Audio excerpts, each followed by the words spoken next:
जय हिंद साथियों, नमस्कार। मैं एमाराम जाट आप सभी का इस ऑनलाइन प्लेटफॉर्म पर पुनः हार्दिक स्वागत व अभिनंदन करता हूं। कैसे हो साथियों? मैं उम्मीद करता हूं कि आप स्वस्थ होंगे, मस्त होंगे और अपनी तैयारी को लगातार अंजाम देते होंगे। साथियों, वो कहते हैं ना कि रक्त बहा श्रृंगार कर खामोश यहाँ तलवार नहीं। क्या कि रक्त बहा श्रृंगार कर खामोश यहाँ तलवार नहीं। ये धरती है महाराणा की, हार यहाँ स्वीकार नहीं, हार यहाँ स्वीकार नहीं। तो मित्रों, हार स्वीकार नहीं है, हमें एक दिन जीत हासिल करनी है। तो अपने मुकाम की ओर बढ़ते हैं। तो मित्रों, अपने चर्चा करते हैं आज एक नए टॉपिक की, राजस्थान के संत व संप्रदाय। कि भी राजस्थान में जो संत संप्रदाय है, इनकी शुरुआत कब होती है और संत जो है, संत कौन होते हैं। तो अपन सामान्य बात करते हैं कि भी संत यानी कि सामान्य रूप से जो अपन जन्म लेते हैं इसी प्रकार से जन्म लेते हैं और जो है अपने उपदेशों के माध्यम से, अपने प्रवचनों के माध्यम से समाज को सुधारने का जो कार्य करते हैं उन्हें संत कहते हैं। जिस प्रकार से अपन देखते हैं जाम्बोजी है, जसनाथ जी है। जाम्बोजी ने 29 नियम पालन किया जो आपने दिए थे। जो 29 नियम जो पालन करते हैं वो विष्णु कहलाते हैं। और जसनाथ जी ने जसनाथी संप्रदाय चलाया था और उन्होंने 36 नियम दिए थे और जो 36 नियम पालन करते हैं वो जसनाथी कहलाते हैं। तो इसी प्रकार हम बात करें कि राजस्थान के कौन कौन संत हैं और किस प्रकार से उन्होंने भक्ति की फतेह का राजस्थान में फैलाई थी। तो शुभारंभ करते हैं। तो अपने बात करते हैं कि भक्ति यानी कि संत, अपन देखते हैं कभी दंत कथाओं में और कहीं भी कि संत बड़े परमार्थी शीतल जारो अंग तप्त बुझावे और की दे भक्ति में रंग। यानी कि संत का सीधा सा अपने प्रभाव पड़ता है भक्ति पर। ठीक है ना, इस पर मित्रों, भक्ति पर। तो बात करते हैं कि भक्ति आंदोलन की शुरुआत। ठीक है ना, तो भक्ति आंदोलन की शुरुआत की बात करें तो भक्ति आंदोलन की शुरुआत जो है 15वीं शताब्दी में मानी जाती है।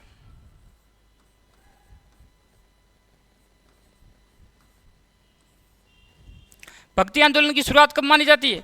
15वीं शताब्दी में मानी जाती है। ठीक है। और भक्ति आंदोलन के जनक की बात करें तो पूरे भारत में यदि देखें ना तो भक्ति आंदोलन के जनक कौन है? तो भक्ति आंदोलन के जनक की बात करें तो अपने रामानुजाचार्य। कौन है? रामानुजाचार्य जी महाराज।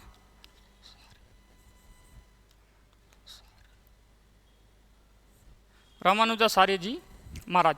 ठीक है।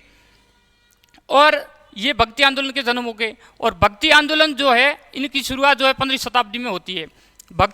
भक्ति जो है संस्कृत भाषा के भज धातु से बना है भक्ति। ठीक है, जिसका शाब्दिक अर्थ होता है मोक्ष या ज्ञान की प्राप्ति।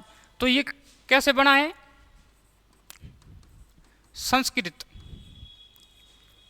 संस्कृत भाषा के भज धातु से। ठीक है, ये मतलब जानकारी के लिए बताता हूं, वैसे ऐसे प्रश्न कम पूछे जाते हैं। संस्कृत भाषा के भज धातु से बना है और इसका जो शाब्दिक अर्थ होता है मित्रों, वो अर्थ होता है ज्ञान की प्राप्ति। ठीक है, शाब्दिक अर्थ होता है मोक्ष व ज्ञान की प्राप्ति। क्या होता है? मोक्ष व ज्ञान की प्राप्ति। ठीक है, तो ये हमें ध्यान रखना है कि भक्ति जो है, भक्ति आंदोलन की शुरुआत 15वीं शताब्दी से मानी जाती है और इनके जनक है रामानुजाचार्य। और भक्ति जो है, भक्ति शब्द ये जो है संस्कृत भाषा के भज धातु से बना है, जिसका शाब्दिक अर्थ होता है मोक्ष व ज्ञान की प्राप्ति। ठीक है, फिर बात करते हैं कि भक्ति आंदोलन के जनक तो रामानुजाचार्य हो गए। और भारत में भक्ति आंदोलन की जो शुरुआत होती है वो दक्षिण भारत से होती है। कहाँ से होती है? दक्षिण भारत। ठीक है, भारत में जो होती है दक्षिण भारत से भक्ति आंदोलन की शुरुआत होती है। और दक्षिण भारत से उत्तरी भारत। ठीक है, दक्षिणी भारत से उत्तरी भारत। बात करें दक्षिणी भारत से उत्तरी भारत, उत्तरी भारत में भक्ति आंदोलन के जनक की बात करें ना तो वो है रामानंद जी। कौन है? रामानंद जी।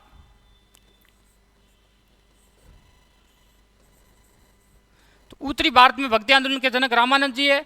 और वैसे भारत में सीधा प्रश्न आता कि भक्ति आंदोलन के जनक कौन है, तो रामानुजाचार्य। और दक्षिण, इन्होंने शुरुआत की थी दक्षिण भारत से। तो भारत में भक्ति आंदोलन की जो शुरुआत होती है वो दक्षिण भारत से होती है। दक्षिणी भारत से उत्तरी भारत में भक्ति आंदोलन का लाने का जो श्रेय जाता है वो रामानंद जी को जाता है। और रामानंद जी को दक्षिणी भारत से उत्तरी भारत के मध्य भक्ति आंदोलन का सेतु कहा जाता है। क्या कहा जाता है? भक्ति आंदोलन का सेतु। यानी कि इन्होंने दक्षिणी भारत से उत्तरी भारत में भक्ति आंदोलन को लाने का कार्य किया था। तो इन्हें जो है मध्य जो सेतु का कार्य किया था, इसलिए इन्हें जो है दक्षिणी भारत से उत्तरी भारत के मध्य भक्ति आंदोलन का सेतु किसे कहा जाता है? रामानंद जी कहा जाता है। फिर अपन बात करें कि भक्ति आंदोलन के जनक तो रामानुजाचार्य हो गए। तो भक्ति आंदोलन का जो सर्वाधिक प्रसार, ठीक है, सर्वाधिक जो प्रसार किया था भारत में, वो किसने किया था? तो भक्ति आंदोलन का सर्वाधिक प्रसार जो वो किया था आदि गुरु शंकराचार्य ने। किसने किया था? आदि गुरु शंकराचार्य, ठीक है, आदि गुरु शंकराचार्य जी महाराज ने किया था, ठीक है। तो भक्ति आंदोलन का जो सर्वाधिक प्रसार जो करने वाले तो वो है आदि गुरु शंकराचार्य जी, और भक्ति आंदोलन के जनक है रामानुजाचार्य। तो अपन ने बात की राजस्थान में संत संप्रदाय, तो उसके पहले बात अपने भारत के बारे में थोड़ी सी कर ली कि भक्ति आंदोलन के जो जनक है वो है रामानुजाचार्य। और भक्ति जो है संस्कृत भाषा के बज धातु से बना है, जिसका शाब्दिक अर्थ होता है मोक्ष या ज्ञान की प्राप्ति। फिर अपन बात करते हैं अपने भारत के बारे में, बात होने के बाद अपन आते हैं राजस्थान में। राजस्थान में भक्ति आंदोलन के जनक कौन है? राजस्थान में भक्ति आंदोलन के जनक, राजस्थान में भक्ति आंदोलन के जनक। तो राजस्थान में भक्ति आंदोलन के जनक की बात करें तो अपने आता है, दो नाम आते हैं। एक तो है संत धन्ना जी। कौन है? संत धन्ना जी। संत धन्ना जी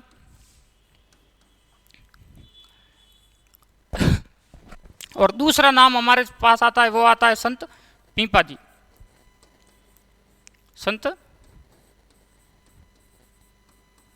पीपा जी, ये दो कैसे? यानी कि अपने सीधा सा तो बात करें तो भक्ति आंदोलन के जनक संत धन्ना जी है, और कई गाइडों में संत पीपा जी मिलता है, क्योंकि ये दोनों समकालीन ही थे।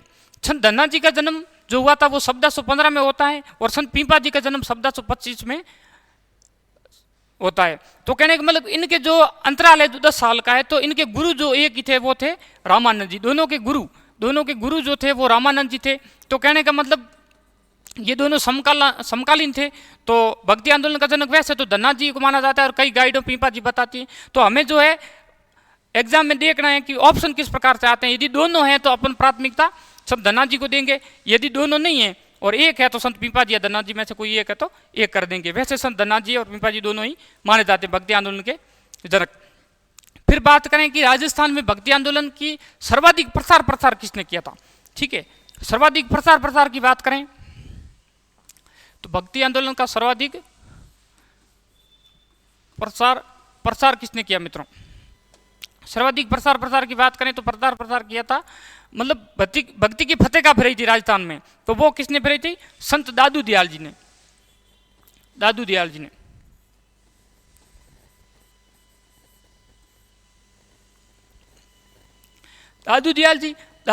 जी जो प्रधान पीठ है वो तो है नरेना या नारायणा, अपने जयपुर पढ़ते थे, वर्तमान में दूदू में आता है। लेकिन दादू दयाल जी ने मतलब पूरे अपने ढूंढाड़ में तो यहाँ रहते ही थे, तो जयपुर के आसपास और यहाँ इसके अलावा मारवाड़ क्षेत्र में, मेवाड़ क्षेत्र में इन्होंने भक्ति की फतेह का फहराई थी। और इनका एक दुआ भी मुझे याद आ रहा है कि दादू दुनिया बावली चिंता करे नरगेली, दादू दुनिया बावली चिंता करे नरगेली, अरे पूर्ण वालो पूर सी दिन उगता सू पहली।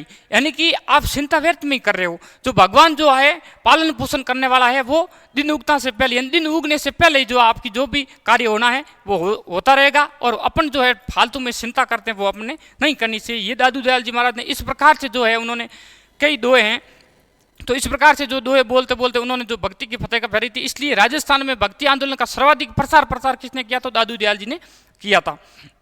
ठीक है, और भक्ति आंदोलन के राजस्थान में जनक की बात करें तो संत धन्ना जी हो गए, और संत धन्ना जी या पीपा जी, और गुरु की बात करें तो गुरु जो है इनके दोनों के रामानंद जी आते हैं।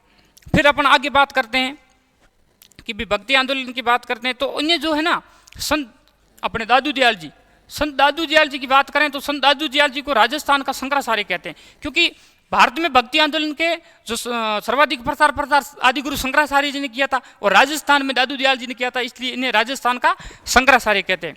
क्या कहते हैं? राजस्थान का शंकराचार्य, इन्हें राजस्थान का शंकराचार्य कहते हैं। और एक हमें कभी कभी आता है कि राजस्थान का दूसरा शंकराचार्य कौन है, तो राजस्थान के दूसरे शंकराचार्य की बात करें तो वो अपने आ जाएंगे दूसरे शंकराचार्य। ठीक है, दूसरा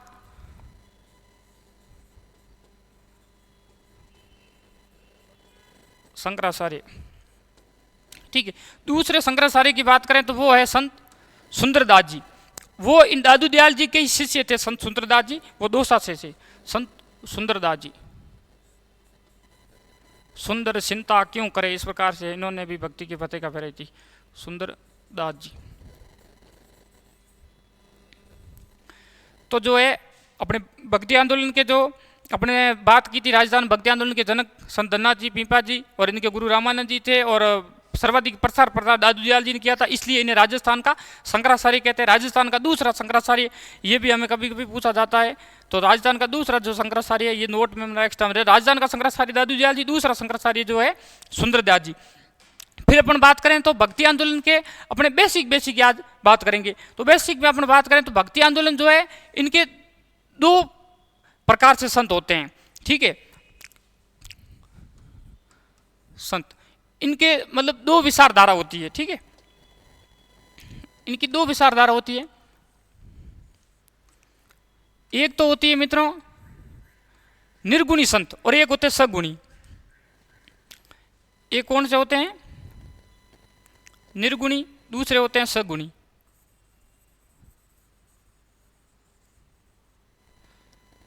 ठीक है, एक होते हैं निर्गुणी, निर्गुणी अपने विचारधारा के होते हैं, एक होते हैं सगुणी, सगुण और निर्गुण। ठीक है, तो सगुण और निर्गुण क्या है? नाम से स्पष्ट होता है। निर्गुण का अर्थ होता है ये जो है ईश्वर के निराकार स्वरूप की उपासना करते हैं, मतलब एक मूर्ति पूजा नहीं करते। अपन सीधा सा स्पष्ट कह सकते हैं कि ये भगवान को मानते हैं। होते तो दोनों आस्तिक है, क्योंकि एक होता है आस्तिक और नास्तिक। क्या होता है? आस्तिक और नास्तिक। तो दोनों क्या होते हैं? दोनों आस्तिक है। दोनों क्या है मित्रों? आस्तिक। आस्तिक का मतलब होता है आस्था रखने वाला, यानी कि मानने वाला।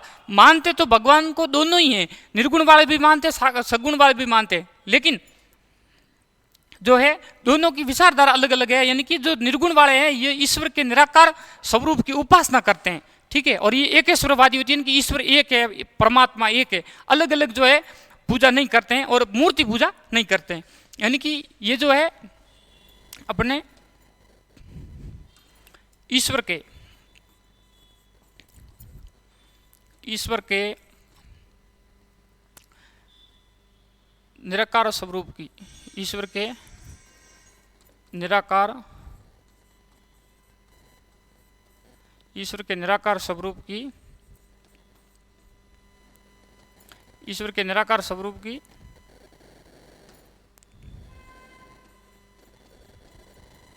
उपासना करते हैं। ठीक है, मतलब निराकार स्वरूप की, यानी कि कोई रूप मूर्ति पूजा नहीं करते हैं, यानी कि पूजा नहीं करते हैं। ठीक है, पूजा के विरोध होते हैं, पूजा नहीं करते हैं। और एकेश्वरवादी होते हैं। कैसे होते हैं? एकेश्वरवादी, यानी कि ईश्वर एक है, परमात्मा एक है, अलग अलग यानी कि भटकते नहीं है, एक ही ईश्वर को मानते हैं और दोनों का एक ही होता है, मंजिल एक ही होती है कि भगवान को प्राप्त करना। और दूसरे अपना आते हैं, वो आते हैं सगुणी। सगुणी इनके विपरीत हो गए, यानी कि ईश्वर के निराकार स्वरूप की उपासना करते हैं, ईश्वर के ब्रह्म स्वरूप की पूजा करते हैं। ईश्वर के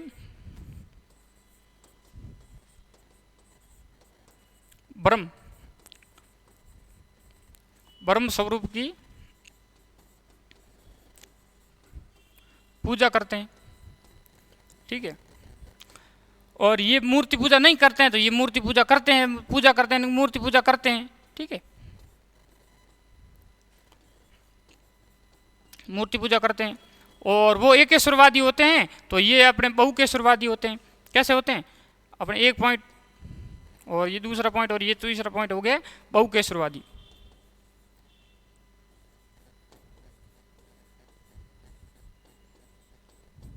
यानी कि ये जो है ईश्वर के अलग अलग स्वरूप की पूजा करते हैं, क्योंकि अपने सगुण में पढ़ते हैं कि कोई शैव धर्म से होते हैं, कोई वैष्णव धर्म से होते हैं, तो अलग अलग प्रकार से अपने ईश्वर की उपासना जो पूजा करते हैं, ब्रह्म स्वरूप की ईश्वर को एक रूप जो मानकर ये पूजा करते हैं, मूर्ति पूजा करते हैं सगुण वाले। और ये बहुकेश्वरवादी होते हैं, अलग अलग स्वरूप की पूजा करते हैं। ये एकेश्वरवादी ईश्वर एक परमात्मा, एक मूर्ति पूजा नहीं करते हैं, धूप ध्यान नहीं करते, दिया अगरबत्ती नहीं करते हैं, साधारण भाषा में अपन कहते तो अपन ने बात की थी अपने संत की दो विचारधारा होती है। ठीक है, और एक होते हैं अपने बात करें तो निर्गुण एक सगुण, दोनों के बारे में पूरी अपने कोशिश की मैंने समझाने की, और मैं आशा करता हूं कि आपको समझ में आया होगा। आज अपने बेसी की बात की थी कि राजस्थान में भक्ति आंदोलन के जनक और भक्ति आंदोलन की शुरुआत जो है राजस्थान में संत संप्रदाय की बात की थी कि भाई इनके बारे में जो है बेसिक अपने जानकारी ली थी। और अगला जो अपन वीडियो लाएंगे उसके बारे में अपन जो है निर्गुण संत संप्रदाय के बारे में अपने डिटेल रूप में चर्चा करेंगे। तो आज तक इतना ही, बने रहे हमारे साथ में। और वीडियो आपको कैसा लगा वो आप कमेंट करके ज़रूर बताएं और लाइक करें, और चैनल पर यदि आप नए हैं तो चैनल को सब्सक्राइब करें। धन्यवाद। हरिओम, राम राम।